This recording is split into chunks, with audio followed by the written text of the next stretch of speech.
Telangana Congress party మరో దగాకు పాల్పడుతోంది. అదానీ వ్యవహారంపై సరికొత్త నాటకానికి తెరలేపింది. అదానికి వ్యతిరేకంగా కాంగ్రెస్ పార్టీ రాజ్ భవన్ కు ర్యాలీ చేపట్టింది. ర్యాలీలో సీఎం రేవంత్ రెడ్డితో పాటు కాంగ్రెస్ మంత్రులు, సీనియర్ నేతలు పాల్గొన్నారు. అయితే రేవంత్ తీరుపై నిరసనలు వెల్లువెత్తుతున్నాయి. దావోస్లో అదానితో పెట్టుబడుల ఒప్పందాలు చేసుకున్న రేవంత్ అదానీని గౌతమ్ భాయ్ అంటూ చెప్పుకొచ్చాడు. పైగా అదానితో ఒప్పందంపై నిలదీసిన బీఆర్ఎస్ నేతల్ని రేవంత్ రెడ్డి దౌర్జన్యంగా అరెస్టు చేయించాడు. ఇప్పుడు అదానికి వ్యతిరేకంగా ర్యాలీ అంటూ రేవంత్ నాటకాలాడుతున్నాడు. ఓవైపు అదానీ పెట్టుబడులు తీసుకుంటూ మరోవైపు అదానికి వ్యతిరేకంగా నిరసనలా అని తెలంగాణ సమాజం ప్రశ్నిస్తోంది. అదానీ అక్రమార్కుడైతే ఆయన పెట్టుబడులు సక్రమం ఎట్లవుతాయని ప్రజలు ప్రశ్నిస్తున్నారు. అదానీ సిమెంట్ ఫ్యాక్టరీ కోసం రైతులపై దౌర్జన్యం ఎందుకని ఆగ్రహం వ్యక్తం చేస్తున్నారు.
తెలంగాణ కాంగ్రెస్ పార్టీ మరో దగాకు పాల్పడుతోంది. అదానీ వ్యవహారంపై సరికొత్త నాటకానికి తెరలేపింది.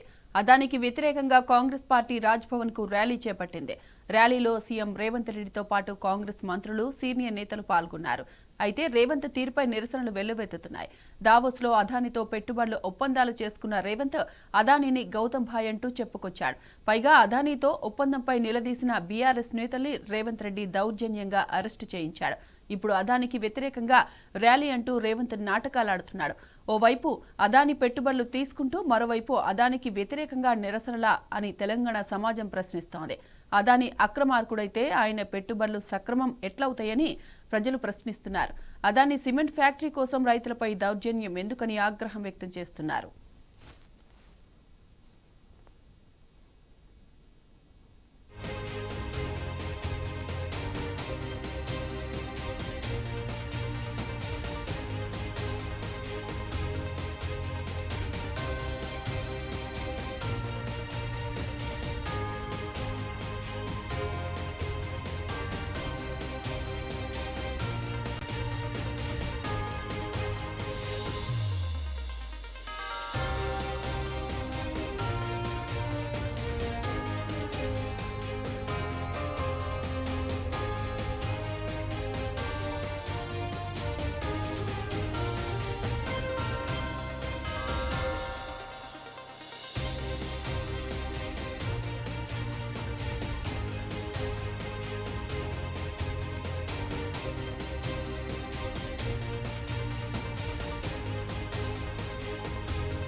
ఇక ఇదే అంశానికి సంబంధించిన పూర్తి డీటెయిల్స్ మా ప్రతినిధి ప్రదీప్ అందిస్తారు. ప్రదీప్, ఏఐసిసి పిలుపులో భాగంగా పిసిసి ఆధ్వర్యంలో నక్లెస్ రోడ్ లోని ఇందిరాగాంధీ స్టాచ్యూ నుంచి చలో రాజ్భవన్ కార్యక్రమానికి శ్రీకారం చుట్టింది. అందులో ముఖ్యమంత్రి రేవంత్ రెడ్డి, ఉప ముఖ్యమంత్రి బట్టి విక్రమార్క, పిసిసి అధ్యక్షుడు మహేష్ కుమార్ గౌడ్ తో పాటు ఎంటైర్ క్యాబినెట్, ఇతర ప్రజాప్రతినిధులంతా పాల్గొని ర్యాలీగా బయలుదేరినటువంటి పరిస్థితి. ప్రస్తుతం ఖైరతాబాద్ చౌరస్తా వరకు ర్యాలీ కొనసాగుతుంది. అయితే రేవంత్ రెడ్డి అదానీ వ్యవహారంపై ఏదైతే నిరసన కార్యక్రమాలు చేయడం సంబంధించి పెద్ద ఎత్తున చర్చ జరుగుతా ఉంది. ఓవైపు ఢిల్లీలో కుస్తీ, గల్లీలో దోస్తీ అన్న తరహాలో అదానికి రేవంత్ రెడ్డి అండగా నిలుస్తా ఉన్నారు. ఎందుకంటే దావోస్ లో అదానితో మీటింగ్ ఏర్పాటు చేసి రాష్ట్రంలో పెట్టుబడులకు ఆయన ఆహ్వానించారు. ఆ తర్వాత హైదరాబాద్ లో ముఖ్యమంత్రి రేవంత్ రెడ్డిని సెక్రటరియట్ లో కలిసి ఏదైతే స్కిల్ యూనివర్సిటీకి 100 కోట్ల సిఎస్ఆర్ ఫండ్ కూడా ఇచ్చారు. ఆ తర్వాతనే నకరేకల్ నియోజకవర్గం రామన్నపేటలో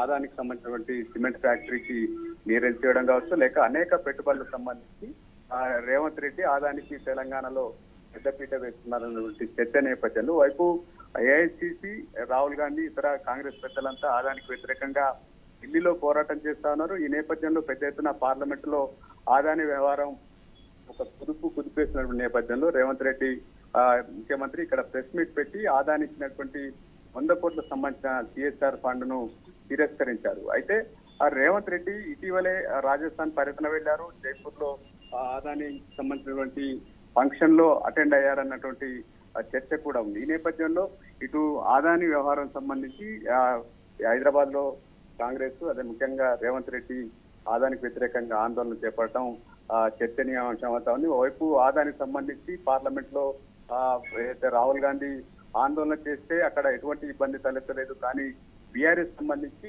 ఆదాని రేవంత్ రెడ్డికి సంబంధించినటువంటి టీ షర్ట్స్ వేసుకొని వచ్చి నిరసన తెలిపిన సందర్భంలో అడ్డుకున్నటువంటి పరిస్థితి. వైపు ప్రభుత్వం చేపట్టినటువంటి కాంగ్రెస్ పార్టీ చేపట్టినటువంటి నిరసనలకు పోలీసులు ఎటువంటి అడ్డంకులు సృష్టిస్తలేరు. కానీ ఇతర విపక్షాలు కావచ్చు, ప్రజా సంఘాలు కావచ్చు ఆందోళన చేస్తామని చెప్పినటువంటి నేపథ్యంలో ఎక్కడికక్కడ అరెస్టులు చేస్తుండడం కూడా చర్చనీయాంశం అవుతున్నటువంటి పరిస్థితి.